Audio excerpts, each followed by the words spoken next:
E nós estamos no Hiperlinkados estudando a Bíblia e suas histórias, que na verdade são uma história só.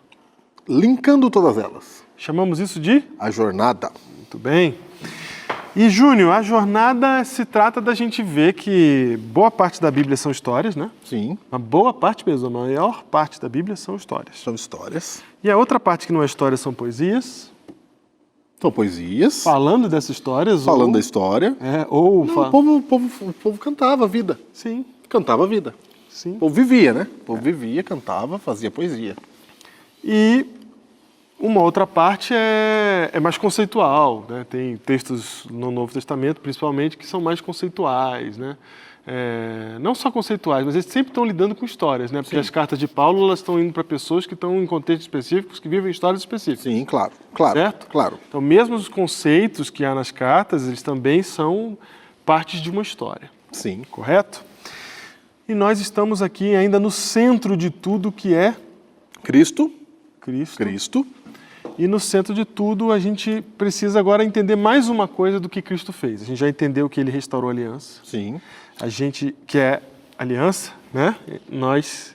Entre nós e Deus. Nós e Deus. Entre nós e nós mesmos. Entre nós e nós mesmos. E ele também nos ensinou o caminho de pensar diferente, o caminho anti-pecado, o caminho inverso do pecado. Que ele ensinou isso pra gente na sua própria vida. Isso está no episódio anterior. E ele também, Júnior, fez mais uma coisa. Essa restauração de nós com Deus, a gente falou que ele fez por meio da comunhão. Ele tinha comunhão com Deus, a gente via ele tendo comunhão com Deus, então a gente queria ter comunhão também. Também. Ele ensinou a gente pela prática da sua própria vida. Foi assim que ele mostrou pra gente o que era estar ligado com Deus. Uhum. Mas ele fez uma coisa que estava prevista lá no Antigo Testamento. Lá no Antigo Testamento estava previsto que, em Gênesis, vou começar a voltar em Gênesis, lá no Proto-Evangelho. Sim. Que diz lá no capítulo 3, Júnior? Gênesis capítulo 3, a queda. A queda. A queda. Mas qual que é a promessa? A promessa, 3,15. Isso, 3,15. É a promessa de que o descendente de Eva iria pisar a cabeça da serpente. Certo. E esta lhe feriria o calcanhar. O calcanhar. No caso, o calcanhar da semente também, do descendente. Do descendente. E hoje a gente vai entender, então, o que quer dizer esse pisar na cabeça da serpente. Ah, é? Hoje a gente vai entender isso. É agora. Porque uma das coisas que estava pré-figurada desde o começo, e aí depois é explicada para Abraão, primeira vez para Abraão ali, mais diretamente, né? Que a gente tem noção, é que Deus iria prover o substituto. Ele ia prover o sacrifício. O sacrifício, o cordeiro. O cordeiro. Certo? E mais tarde, coletivamente, ele apresentou isso no santuário. Sim. Certo? No ritual do santuário. Desenhou aquele ali para nós. Isso. E ali também estava ali o cordeiro que seria morto. Ali o cordeiro estava presente mesmo, era o personagem principal. Isso, que derramaria o seu sangue. Sim. Certo? Isso tudo culmina em Jesus.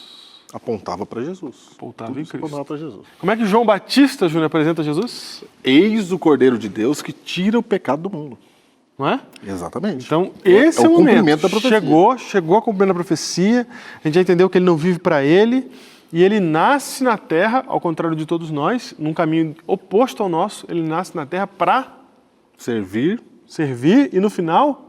Ele nasce para morrer. Nasce para morrer. Nasce para morrer. Nasce para morrer. Exatamente. Então, ele veio aqui para mostrar isso para a gente, mas por que ele tem que morrer, João?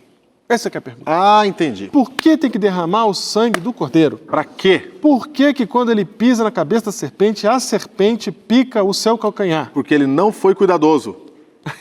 É isso? É isso? Ele não foi cuidadoso, ele devia pisar na cabeça e dar um jeito de não ser picado. Isso, porque ele não ouviu os conselhos de Pedro, quando Pedro falou assim, Senhor, para de falar que vai morrer. Pra Jerusalém morrer. Tem compaixão de ti mesmo, Senhor. Pedro falou isso. Falou que ele não deveria morrer. Por que Cristo tinha que morrer? Por quê? Não tinha outro jeito? Ele pergunta pro pai. Pai, não tem outro jeito? Não tem outro jeito? Se tiver outro jeito, por favor, arrume esse outro jeito aí. Se não, faça a sua vontade. Ele queria que também tivesse outro jeito. Não tem outro jeito de resolver isso? Mas pelo desfecho da história parece que não tinha, Não Júnior. tinha outro jeito, não. Até porque isso está descrito lá no começo, né? Ele pisará a cabeça da serpente e a serpente lhe ferirá o calcanhar. Sim. Lembrando que essa ferida aí, a palavra usada é ferida fatal. Ou seja, Cristo tinha que morrer. Tava escrito lá no começo. Tinha que morrer. Eva não entendeu, mas era isso que estava dizendo. Ele não poderia simplesmente falar, gente, acabou. Eu sou Deus, está resolvido, Satanás, vai para lá. Acabou tudo, é isso, está resolvido. E vamos começar de novo. Isso. Vamos dar um reset na história. Para que tudo isso, de ficar apontando para Cristo e tal? Não podia vir resolver já? É isso que a gente vai estudar hoje. Ok. É isso que a gente vai entender agora na nossa jornada. Por que o caminho de Jesus foi esse? E é mais ainda, Júnior, não é só que ele tinha que morrer. E ele sabia disso. Ele meio que caminhou nessa direção. Porque a última semana de Jesus na Terra, que é a semana da paixão, que a gente chama, é uma semana em que Jesus faz as coisas de propósito Para morrer. para acabar morrendo. Para morrer. E quando Pilatos vai falar com ele, fala alguma coisa para eu te defender, homem, ele diz o quê? Ele não se defende. Não se defende. Ele não se defende Não de se propósito. E aí o Pilatos ainda fala assim, mas eu tenho o poder de te ajudar, me ajuda, me dá alguma coisa que eu te salvo. E aí ele falou assim, eu não estou morrendo porque vocês estão me matando. Sou eu que entrego a minha vida.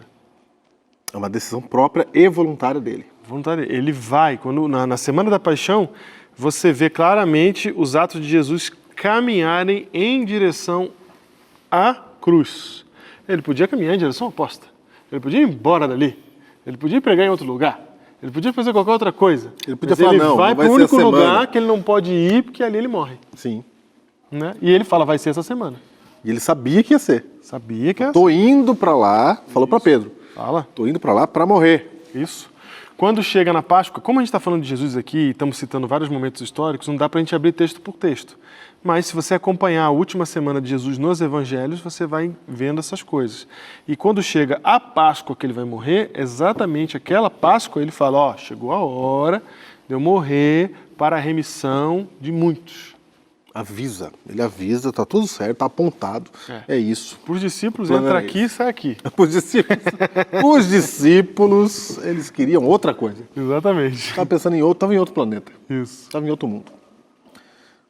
E aí, Jesus, então, por que ele faz isso? Por que ele vai nessa direção? E a gente vai parar numa cena aqui muito clássica de Jesus, uma parte da história de Jesus que todo mundo conhece, que é famosa. Mas essa parte da história ajuda a gente a entender um pouco o que está acontecendo ali e por que é importante a gente entender o que está acontecendo ali, que é quando Jesus chega nos seus momentos finais, acabou a Páscoa, né? O momento de Sim. Páscoa. É um momento frustrante Não, para na Jesus. verdade, a ceia acabou. A ceia, desculpa. A ceia acabou. Perdão, a ceia acabou, não a Páscoa, né? Quinta noite. É, quinta noite. Ceia. A ceia. E aí, quando ela termina, Páscoa no outro dia. Jesus tenta ensinar algumas lições para os discípulos, as últimas lições que ele tem para ensinar para eles ali naquele contexto. Ele Cara, serve. ele ensina bastante. Ali que está João 14. É, Né? Não se turbe o vosso coração. sim. Quer dizer, ele fala bastante coisa ali. Fala. Muita coisa, é. João 15, João 16, 17. Lava os pés deles, ensina esse ato de humildade de serviço. Né? Agora você entende. Agora você que está acompanhando a jornada, você entende. Quando Pedro fala assim, não vai lavar meu pé. E ele fala assim, se eu não lavar o teu pé, se você não deixar eu te servir, porque eu sei que é o teu orgulho que não está querendo deixar, tu não tem parte comigo. Não tem parte comigo. Não Por que não tem parte? Porque está pensando nele. Está pensando nele. Exatamente. E quem é Cristo? Qual o pensamento de Cristo? É, Pensar no outro. servir o outro, Servir pensar o no outro. outro. Exatamente. Então, isso acontece, essa cena acontece, mas a cena acaba meio frustrante para Jesus. Quem relata melhor isso é João. Né? No fim da conversa, Jesus está falando de uma coisa e os discípulos estão entendendo? Outra. Outra. Jesus fala assim, se prepara para a batalha, porque assim que eu sair de cena, vocês vão ser perseguidos e o negócio vai ficar feio. Eles põem a espada na mesa e falam assim, estamos preparados. As armas estão aqui, Jesus, Pode vamos vir. nessa. Vamos lá. Enfim, lê esse texto. Chegou a hora. É muito interessante. Jesus sai frustrado assim, vambora, gente, chega. Ele fala, chega. Cara, Ele fala, e Jesus chega. falando de quê? De abnegação e de morrer pelos outros. Isso. Cara, Jesus ia morrer pela humanidade. E eles não entenderam nada. Entenderam nada, cara. Entenderam nada. Nada. Tanto é que quando os soldados chegam para prender Jesus, Pedro faz o quê? Estamos pronto. Saca a espada e vai para cima do cara para matar o cara. A gente tá aqui para isso. Exatamente. A gente tá aqui para isso. Chegou, começou a guerra. Exato. Aí Jesus dá uma repreendida nele ali, forte, né? Dura. Isso. Não, não é por aí. Tô aqui esse tempo todo. Jesus segurando os caras. Mostrando outra coisa. Deixa eu pôr essa orelha de volta no lugar dele. E põe a orelha. E põe a orelha de volta no cara que vai prender ele. É isso que eu tô falando, é isso. Você cura o cara que vem te prender, não é pra Olha matar. aqui o que eu vou fazer com a orelha. Exatamente. Esse cara veio me prender. Olha a orelha dele aqui no Faço lugar. bem pra ele. Eu faço bem, é pra fazer o bem. Porque se for pra fazer o mal, É disso que se eu trata, não precisava gente. ter vindo aqui pra ajudar vocês. Acabei a noite inteira orando. Falei pra vocês orarem comigo aqui. Exato. Mas eu queria voltar para o momento da oração, voltar um pouquinho. A gente começou já na semana passada, mas ali, Júnior, o que acontece? Jesus, ele tá... Eu acho que fica deprimido até porque a última reunião que ele teve com os discípulos acaba desse jeito. Você acha que influenciou, né? Influenciou, Influenciou, claro. Lógico. E Tanto que você vê isso no tom depois, quando ele fala da oração, né? Então eles vamos orar juntos aqui, que o negócio está feio, e todo mundo viu que Jesus estava consternado. E Jesus ali... consternado, não, ele fala assim, a minha alma está profundamente triste até a morte. Isso, exatamente. E assim, a gente tem o relato do que ele orou, porque eles estavam ouvindo, né? Uhum. Estavam ouvindo a oração foi feita em voz alta. Ele estava um pouco mais à frente deles, mas estava ali orando. Os discípulos então se reuniram para orar também. E o que acontece, Júnior, é que a alma de Jesus está tão... Cara, imagina essa cena, hein, cara? Tão Jesus vai morrer triste. daqui a pouco, cara. É tenso, é tenso. Daqui a pouco, cara. E o mais Os tenso... discípulos não estão nem notando isso, não estão nem sabendo. E ele falando, né? O pior é que ele não estão falou. nem sabendo, cara. Ele avisa. Pai, afasta de mim esse cálice. Os discípulos... Oi? Né? Sabe Cara, por que acontece isso, Júnior?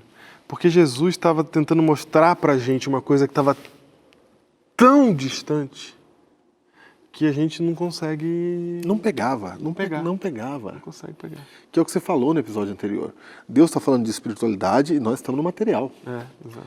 Nós estamos em outro caminho, nós estamos aqui pensando em outra coisa. Jesus falou assim, vamos orar porque eu vou me entregar pela humanidade. Chegou o momento de eu me entregar pela humanidade. Cara, quem estava com ele 3 anos perdeu esse momento, perdeu.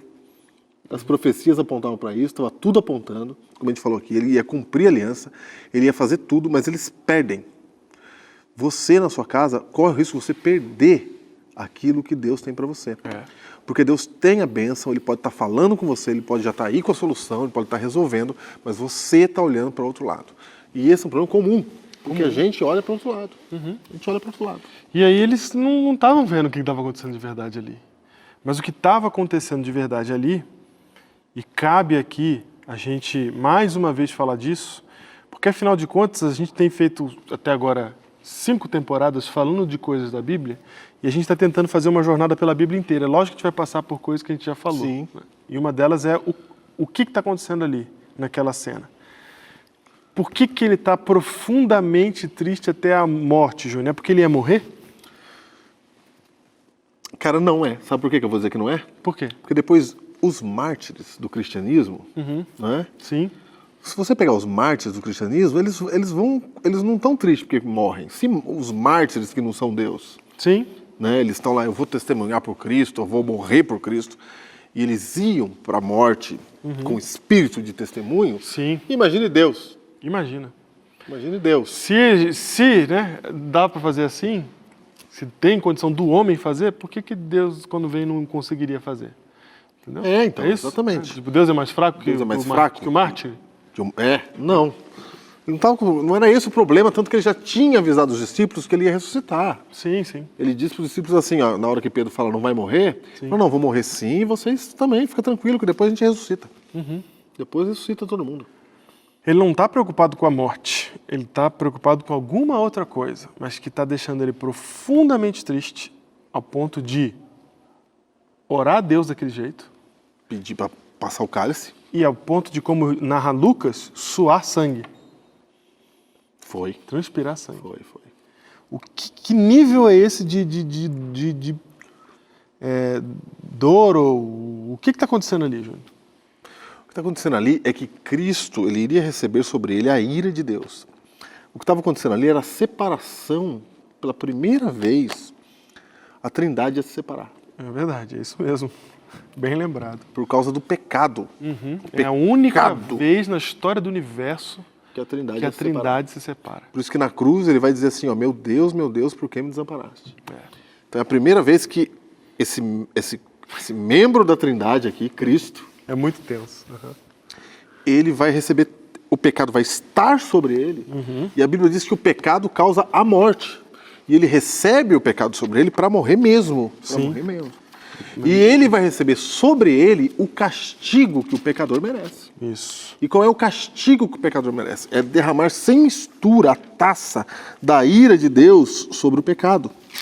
Para matar o pecado, para destruir o pecado.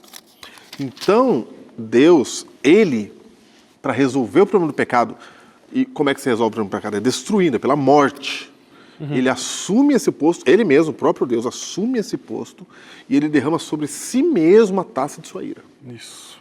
Então o que está acontecendo ali é que Cristo está recebendo os pecados da humanidade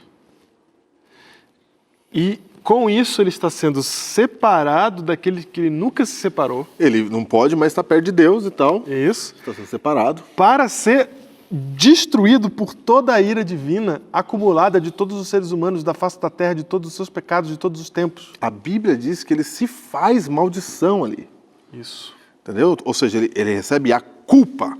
Sim, ele vira o pecador sem ter cometido o pecado. Sem ter cometido o pecado. Ele vira o pecador. E aqui, quando eu falo o pecador, eu estou falando de todos os pecados.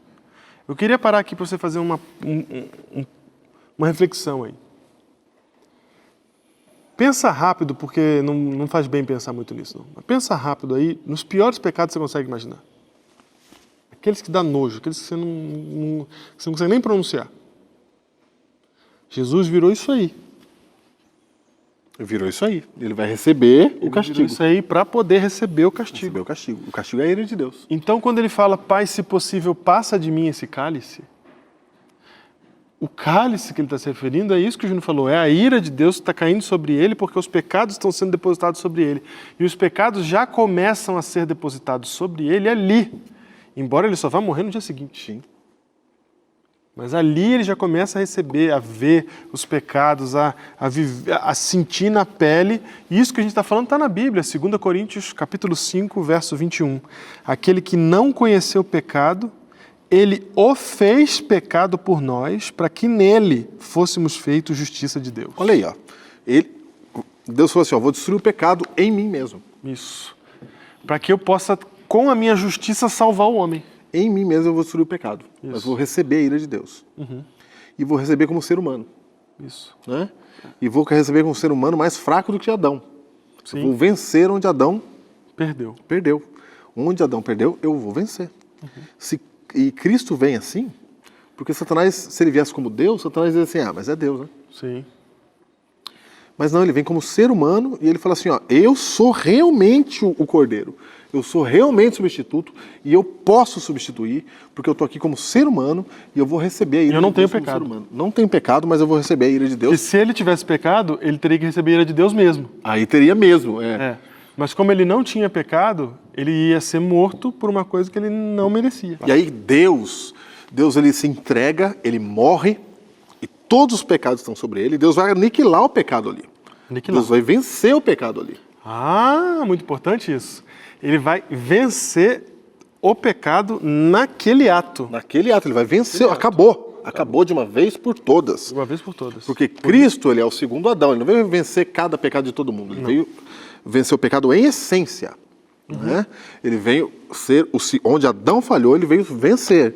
Ele vem e recebe a ira sobre ele. Na hora que ele recebe a ira sobre ele, diz o seguinte, lá em Romanos 5, verso 19. Porque como pela desobediência de um só homem, muitos se tornaram pecadores, assim também por meio da obediência de um só, muitos se tornarão justos. A desobediência de um só foi Adão. Isso. Adão desobedeceu e o pecado veio, contaminou todo mundo. Isso. Aí a Bíblia fala assim, e pela obediência de um vai resolver o problema. Vai resolver o problema. Porque esse um que obedeceu é Cristo. Ele obedece e aí ele vai entregar a salvação para todas as pessoas de forma gratuita. Isso. Ele vai entregar a salvação de graça. De graça. Por isso que hoje, se você está conhecendo Jesus hoje, não importa o que você já fez, ele já pagou por isso lá na cruz do Calvário para poder te salvar. Agora que você conhece Jesus, que você chegou na sua vida, ele fala assim, filho, eu já paguei, vamos comigo que eu já paguei o seu pecado.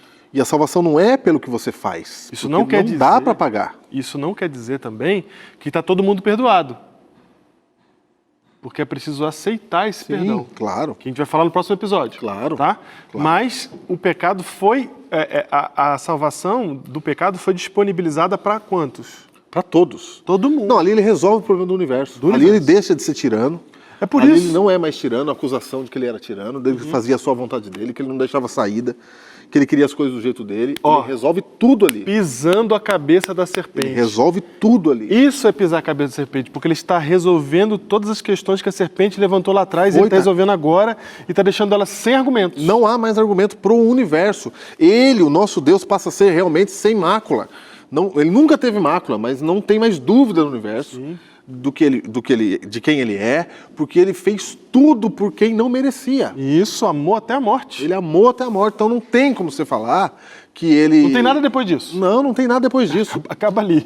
E aliás, toda a revelação, ela acontece em Cristo.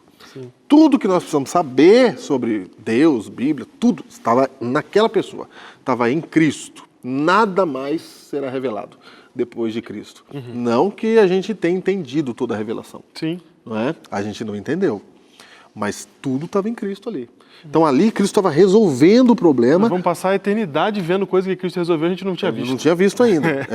Mas ali ele estava resolvendo tudo e ele nos dá e nos oferece então a vida eterna pelos seus próprios méritos. Seus méritos. Seus de Cristo. É o que Deus faz e não o que eu faço. É o que Deus faz que vai me salvar. Por isso que a gente fala da graça. Porque essa salvação, ela vem de graça, ela é gratuita ao ser humano. Não é o mérito do ser humano, é Deus quem faz, é o mérito dele. E ele pega o mérito dele e entrega para nós. Fala assim, eu vou te dar o que é meu para poder salvar você, e eu vou ficar com o que é seu, porque o teu mérito é um lixo, o teu mérito é sujeira, o teu mérito é imundície, o teu mérito é maldade. Põe em mim, me destrói para poder salvar você. Isso é a graça. Porque se fosse meu mérito, eu tinha que pensar nas coisas que eu faço, eu tinha que pensar em mim. Exatamente. Eu tinha que pensar em mim. Aí sou eu que consegui, eu sou o cara. Sou eu que consegui. Exatamente. Eu que sou o cara. Eu que resolvo. Isso. Aí ele diz, não, é pelo sacrifício de um só, pela obediência de um só, não é pela sua. Sim, sim. Não, você não tem mérito. Ou seja, a história inteira está mostrando que o ser humano não consegue servir a Deus, que ele não consegue se corrigir, que ele não consegue se dominar, que ele não consegue fazer nada certo. A história inteira, de Adão até Jesus, só todo mundo, até os personagens bíblicos mais legais que você conhece aí, todos foram assim, todos, Moisés... Todos passaram por isso. Eles são chamados e eles não conseguem. E eles frustram, e eles fazem as coisas erradas. São todos assim. Aí Deus fala assim, eu sei que você é desse jeito. Eu sei que você tem esse problema. Eu sei que você não consegue se resolver, então eu vou resolver para você. Se isso não é uma boa notícia, eu não sei mais o que é. Essa é a melhor notícia. É a melhor notícia. É a melhor notícia. Ainda mais quando você percebe que se não fosse essa ação de Deus, nós estávamos indo para onde, João? Não, para a morte. Era tomada desligada. Acabou, a tomada já foi desligada lá em Adão. Foi desligada, não tem jeito. Então Tomada do ventilador, lembra? Vide episódios anteriores. Isso, exatamente. Quando eu nasci, eu já nasci com a tomada desligada, Júlio. Já nasceu com a tomada desligada, Não é isso mesmo. Ou você conhece alguém que nasceu e não morreu? Não, a gente já nasce morrendo. Vai morrendo, não vai durar para sempre. E o nosso destino final é esse. E aí Deus vai e fala assim, não, eu tenho um jeito de salvar você e te levar para a eternidade. Isso já é uma boa notícia. Já é excelente notícia. Fica melhor ainda quando ele fala assim, eu sei que você não vai conseguir, então eu vou conseguir para você. Ô Diego, isso que você está falando é tão grande, tá aqui em Hebreus, cara. Está em Hebreus? Está em Hebreus. Leia. Hebreus 2, 14 e 15. Diz assim, ó. Visto, pois, que os filhos têm participação comum de carne e sangue, desses também ele igualmente participou, para que por sua morte destruísse aquele que tem poder da morte, a saber, o diabo. Na cabeça da serpente. Foi. 15. E livrasse todos que, pelo pavor da morte, estavam sujeitos à escravidão por toda a vida. Olha isso, a frase é muito importante. O pavor da morte nos sujeita à escravidão. Por causa do pavor da morte. Ah, meu Deus do céu. Cara, aqui está dizendo, ó, vocês não precisam temer a morte. Isso. Eu estou te libertando do pavor da morte. É por isso que ele fala lá em Lucas 11, ele fala assim, aquele que crê em mim ainda que morra, Viverá. viverá. Você pode ir até o final por Cristo. Você pode Você morrer. pode ser radicalmente... Você pode amar radicalmente. Amar radicalmente. Você pode amar radicalmente até a morte, Sem porque eu vou te problema. livrar do pavor da morte. Porque o pavor da morte escraviza. Tudo que a gente faz na vida é por medo, Sim. certo? Por exemplo, quem quer ficar muito rico, na verdade, tem medo de ficar muito pobre. É. Né? Vai pro outro lado. Vai pro outro lado. Tudo que a gente faz na vida é por medo, tudo. A gente é chantageado pelo medo o tempo todo. Aí vem Jesus e fala assim, vocês estão com medo da morte? Espera aí que eu vou mostrar um negócio para vocês. Eu resolvi ela. Eu venci a morte. Exatamente. Eu acabei com a morte. Eu E acabei aí com a morte. você vê claramente ele pisando a cabeça da serpente, ou seja, a morte não tem mais poder sobre vocês, o pecado não tem mais poder sobre vocês, os argumentos de Satanás não têm mais poder sobre vocês. O que ele tem para oferecer está acabado. E tem mais ainda. Agora que vocês são meus, ele não toca mais vocês. Não toca. Acabou. Não toca. Você citou 1 João 5, verso 18. Exatamente. O maligno não lhe toca. Exato. E agora, aí você entende por que a serpente morde o calcanhar com uma ferida fatal, porque Cristo, para que tudo isso acontecesse, para que ele pisasse na cabeça da serpente, para que tudo isso acontecesse, ele teve que entregar a sua própria vida. Então ele passou pela morte, para que eu e você não precisássemos passar pela morte eterna. Essa é a melhor de todas as notícias. E essa salvação está disposta para mim e para você, de graça. Basta crer em Cristo Jesus.